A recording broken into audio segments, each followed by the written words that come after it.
कथा क्रमांक 27. सकारात्मक दृष्टिकोन सुखाची पहिली पायरी. माझ्या आईकडे गिरिजा नावाची बाई स्वयंपाकाला होती. ती खूप गरीब घरची होती. आपल्या खाजगी आयुष्याबद्दल ती कधी एक चकार शब्दही काढत नसे. ती नेहमी हसतमुख असे. अंगावर नीटनेटकी सुती साडी, डोक्यात फुले माळलेली. ती चांगली चुणचुणीत होती, समाधानी होती. स्वयंपाकघरात काम करत असताना गाणी गुणगुणण्याची तिला सवय होती. आमच्या सर्व मागण्या ती अगदी हसतमुखाने पुरवायची. तिला मी दुःखी चेहऱ्यानं कुरकुर करताना पाहिलं नाही. तिच्याविषयी आम्हाला फक्त एकच गोष्ट माहीत होती, ती म्हणजे तिच्या नवऱ्यानं तिला आणि त्यांच्या मुलाला टाकलं होतं.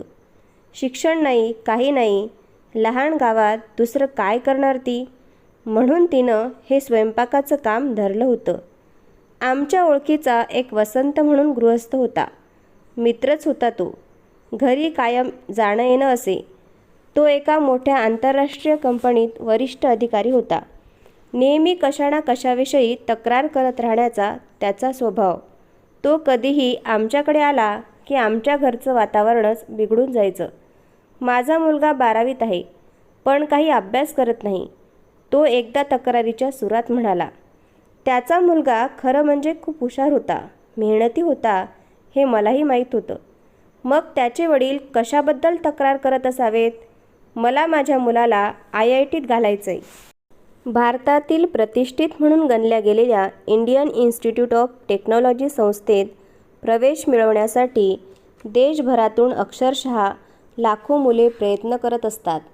एखाद्या मुलावर परीक्षेच्या वेळी अतिरिक्त मानसिक ताण आला, त्यामुळे त्याचे 5 मार्क जरी कमी झाले तरी गुणवत्ता यादीत त्याचा क्रमांक त्यामुळे कितीतरी खाली जाऊ शकतो. आपण आपल्या मुलांना चांगला अभ्यास करण्यास जरूर सांगावे, पण त्याने इतरांच्या पुढे जावे, त्यांच्याहून जास्त गुण मिळवावे म्हणून काही आपण त्यांच्यावर दडपण आणणे योग्य नव्हे. असाच हा वसंत पुन्हा एकदा आमच्या घरी आला. यावेळी त्याच्या तक्रारीचे कारण वेगळेच होते. 5 वर्षांपूर्वी मी जमीन विकत घेतली आणि आता ती मी विकायची म्हणतोय, तर त्याला फारच कमी किंमत मिळते आहे, तो तक्रार करत म्हणाला. बाजारात मंदी आली आहे. मी जमिनीत पैसा गुंतवायला गेलो, पण सगळंच मुसळ केरात. आता बाजारात मंदी येणं तर देशभरात सर्वत्रच घडलं होतं. मंदीची लाटच चालू असल्यामुळे ज्यांनी ज्यांनी या बाजारपेठेत पैसे गुंतवले होते त्या सर्वांचेच नुकसान झाले होते. तो एकटाच काही अपवाद नव्हता, पण त्याने आव तर असा काही आणला होता की जणू काही या मंदीच्या लाटेमुळे तो एकटाच भरडला गेला होता. त्याचं एकट्याचंच नुकसान झालं होतं. परत काही दिवसांनी वसंत भेटीला आला. तो अगदी दमलेला दिसत होता. बंगलोर काही आता पूर्वीसारखं राहिलं नाही, तो कुरकुरत म्हणाला. 20 वर्षांपूर्वी उन्हाळ्यातसुद्धा इथे थंड हवेच्या ठिकाणासारखी सुंदर हवा असे. आज मात्र आपल्याला एअर कंडिशनर्स बसवून घ्यावे लागतात, नाहीतर थंड हवेच्या ठिकाणी जावं लागतं. आता सगळ्या पृथ्वीचंच तापमान वाढत चाललं आहे. बंगलोर त्याला अपवाद कसं असेल, पण तरीही आमचा हा मित्र तक्रार करणारच.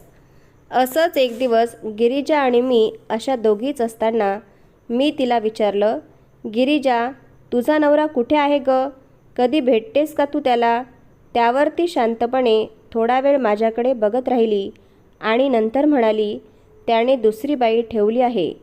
तो तुमच्या शेजाऱ्यांकडे ड्रायव्हर म्हणून कामाला आहे. मला ते ऐकल्यावर धक्काच बसला.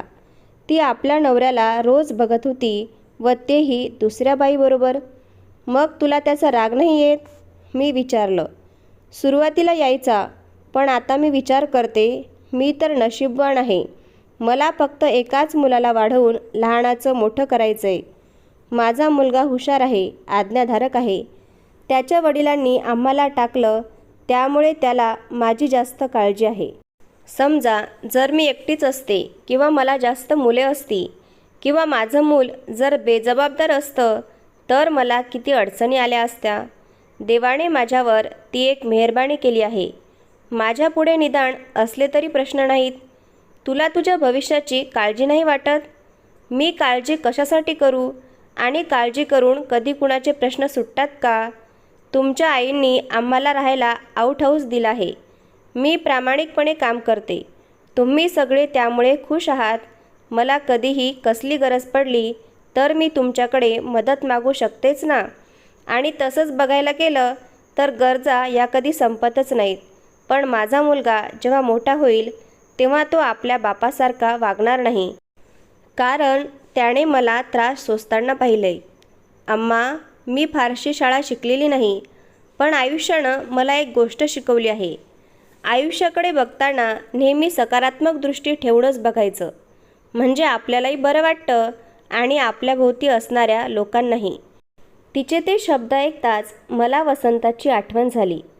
आपल्याकडे जी गोष्ट नाही त्याचाच सतत विचार करून त्यानं आपलं आयुष्य दुःखी बनवून टाकलं होतं.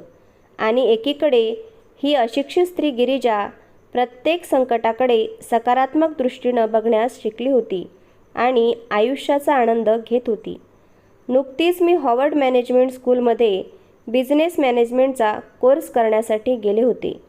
त्यांनी तिथे आम्हाला एक सर्वात महत्त्वाचा धडा शिकवला. तो म्हणजे तुम्हाला जर सुखी व्हायचं असेल तर तुम्ही ते आपलं आपणच शिकाल व आत्मसात कराल. हीच गोष्ट गिरिजा शिकली होती व तिने ती प्रत्यक्षातही उतरवली होती, कोणताही मॅनेजमेंटचा कोर्स न करताच. धन्यवाद. पुढील भाग पुढच्या व्हिडिओमध्ये.